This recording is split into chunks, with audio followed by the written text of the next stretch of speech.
సామెతలు 24, 25 అధ్యాయాలు. మొదటిగా 24వ అధ్యాయము. దుర్జనులను చూచి మత్సరపడకము, వారి సహవాసము కోరకము. వారి హృదయము బలాత్కారము చేయ యోచించును, వారి పెదవులు కీడును గుర్చి మాటలాడును. జ్ఞానము వలన ఇల్లు కట్టబడును, వివేచన వలన అది స్థిరపరచబడును. తెలివి చేత దాని గదులు విలువగల రమ్యమైన సర్వ సంపదలతో నింపబడును. జ్ఞానము గలవాడు బలవంతుడుగా నుండును, తెలివిగలవాడు శక్తిమంతుడుగా నుండును. వివేకము గల నాయకుడవై యుద్ధము చేయుము, ఆలోచన చెప్పువారు అనేకులుండుట రక్షణకరము.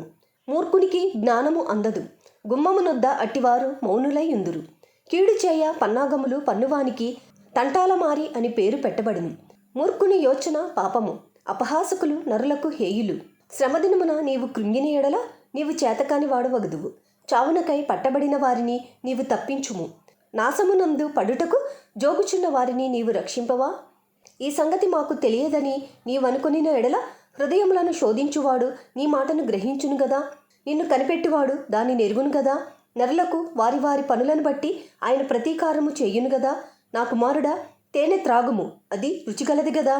తేనె పట్టు తినుము, అది నీ నాలుకకు తీపియే గదా. నీ ఆత్మకు జ్ఞానము అట్టిదని తెలుసుకొనుము, అది నీకు దొరికిన ఎడల ముందుకు నీకు మంచి గతి కలుగును. నీ ఆశ భంగము కానేరదు. భక్తిహీనుడా, నీతిమంతుని నివాసమునొద్ద పొంచియుండకము, వాని విశ్రమ స్థలమును పాడు చేయకము. నీతిమంతుడు 7 మార్లు పడినను తిరిగి లేచును. ఆపత్కాలమునందు భక్తిహీనులు కూలుదురు. నీ శత్రువు పడినప్పుడు సంతోషింపకము, వాడు తొట్టిల్లినప్పుడు నీవు మనస్సున నుల్లసింపకము. యెహోవా అది చూచి అసహ్యించుకొని వాని మీద నుండి తన కోపము త్రిప్పుకొనునేమో. దుర్మార్గులను చూచి నీవు వ్యసనపడకము, భక్తిహీనుల ఎడల మత్సరపడకము.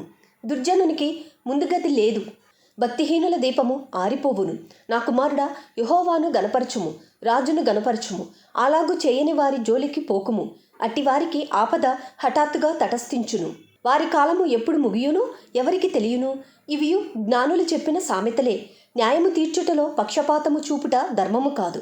నీ యందు దోషము లేదని దుష్టునితో చెప్పువానిని ప్రజలు శపించుదురు. జనులు అట్టివాని యందు అసహ్యపడుదురు. న్యాయముగా తీర్పు తీర్చువారికి మేలు కలుగును. క్షేమకరమైన దీవెన అట్టివారి మీదికి వచ్చును. సరియైన మాటలతో ప్రత్యుత్తరం ఇచ్చుట పెదవులతో ముద్దు పెట్టుకొనినట్లుండును. బయట నీ పని చక్కపెట్టుకొనుము, ముందుగా పొలములో దాన్ని సిద్ధపరచుము, తర్వాత ఇల్లు కట్టుకొనవచ్చును. నిన్నిమిత్తముగా నీ పొరుగువాని మీద సాక్ష్యము పలుకకుము. నీ పెదవులతో మోసపు మాటలు చెప్పవచ్చునా? వాడు నాకు చేసినట్లు వానికి చేసేదను, వాని క్రియ చొప్పున వానికి ప్రతిఫలమిచ్చేదని అనుకొనుకుము. సోమరి వాని చేను నేను దాటిరాగా, తెలివిలేని వాని ద్రాక్ష తోట నేను దాటిరాగా, ఇదిగో దాని అన్నంతటా ముండ్ల తుప్పలు బలిసియుండెను, దూలగొండ్లు దాని కప్పియుండెను, దాని రాతి గోడ పడియుండెను. నేను దాని చూచి యోచన చేసుకొంటిని, దాని కనిపెట్టి బుద్ధి తెచ్చుకొంటిని. ఇంక కొంచెము నిద్ర, ఇంక కొంచెము కునుకుపాటు, పరుండుటకై ఇంక కొంచెము చేతులు ముడుచుకొనుట, వీటి వలన నీకు దరిద్రత పరుగెత్తి వచ్చును. ఆయుధస్తుడు వచ్చినట్లు లేమి నీ మీదికి వచ్చును. సామెతలు 25వ అధ్యాయము. ఇవియును సొలొమోను సామెతలే. యూదారాజైన హిజ్కియా సేవకులు వీటిని ఎత్తి వ్రాసిరి. సంగతి మరుగు చేయుట దేవునికి ఘనత, సంగతి శోధించుట రాజులకు ఘనత. ఆకాశముల ఎత్తును భూమి లోతును రాజుల అభిప్రాయమును అగోచరములు. వెండిలోని మస్టు తీసివేసిన ఎడల పుటము వేయువాడు పాత్ర ఒకటి సిద్ధపరచును. రాజు ఎదుట నుండి దుష్టులను తొలగించిన ఎడల అతని సింహాసనము నీతి వలన స్థిరపరచబడును. రాజు ఎదుట డంబము చూపకము, గొప్పవారున్న చోట నిలువకము. నీ కన్నులు చూచిన ప్రధాని ఎదుట ఒకడు నిన్ను తగ్గించుట కంటే ఇక్కడికి ఎక్కిరమ్మని అతడు నీతో చెప్పుట నీకు మేలుగదా. ఆలోచన లేక వ్యాజ్యమాడుటకు పోకుము. నీ పొరుగువాడు నిన్ను అవమానపరిచి దాని అంతమున ఇక నేనేమి చేయదునని నీతో అనునేమో. నీ పొరుగువానితో నీవు వ్యాజ్యమాడవచ్చును గాని పరుని గుట్టు బయట పెట్టకుము.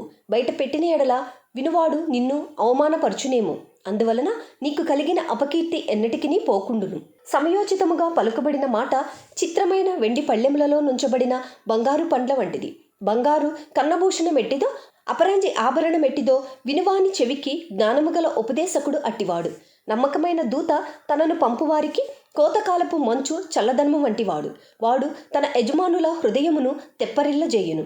కపట మనస్సుతో దానమిచ్చి డంబము చేయువాడు వర్షము లేని మబ్బును గాలిని పోలియున్నాడు. దీర్ఘశాంతము చేత న్యాయాధిపతిని ఒప్పించవచ్చును. సాత్వికమైన నాలుక ఎముకలను నలుగగొట్టును. తేనె కనుగొంటివా? తగినంత మట్టుకే త్రాగుము. అధికంగా త్రాగిన ఎడల కక్కివేయుదువేమో. మాటి మాటికి నీ పొరుగువాని ఇంటికి వెళ్ళకుము.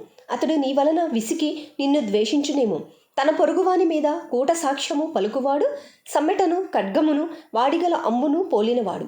శ్రమకాలములో విశ్వాసఘాతకుని ఆశ్రయించుట విరిగిన పళ్లతోనూ కీలు వసిలిన కాలుతోనూ సమానము. దుఃఖచిత్తునికి పాటలు వినిపించువాడు చలిదినమున పైబట్ట తీసివేయు వానితోనూ సూర్యకారము మీద చిరకపోయు వానితోనూ సమానుడు. నీ పగవాడు ఆకలి గొనిన ఎడల వానికి భోజనము పెట్టుము. దప్పి కొనిన ఎడల వానికి దాహమిమ్ము. అట్లు చేయుట చేత వాని తల మీద నిప్పులు కుప్పగా పోయుదువు. యెహోవా అందుకు నీకు ప్రతిఫలమిచ్చును. ఉత్తరపు గాలి వాన పుట్టించును. కొండెగాని నాలుక కోపదృష్టి కలిగించును. గయ్యాళితో పెద్ద ఇంట నుండుట కంటే మిద్దె మీద ఒక మూలన నివసించుట మేలు. దప్పిగొనిన వానికి చల్లని నీరు ఎట్లుండునో దూరదేశం నుండి వచ్చిన శుభ సమాచారము అట్లుండును. కలకలు చేయబడిన ఊటయు చెడిపోయిన బుగ్గయు నీతిమంతుడి దుష్టునికి లోబడుటయు సమానములు. తేనెనధికముగా త్రాగుట మంచిది కాదు. దుర్లభమైన సంగతి పరిశీలన చేయుట ఘనతకు కారణము. ప్రాకారము లేక పాడైన పురము ఎంతో తన మనస్సును అణుచుకొనలేని వాడును అంతే.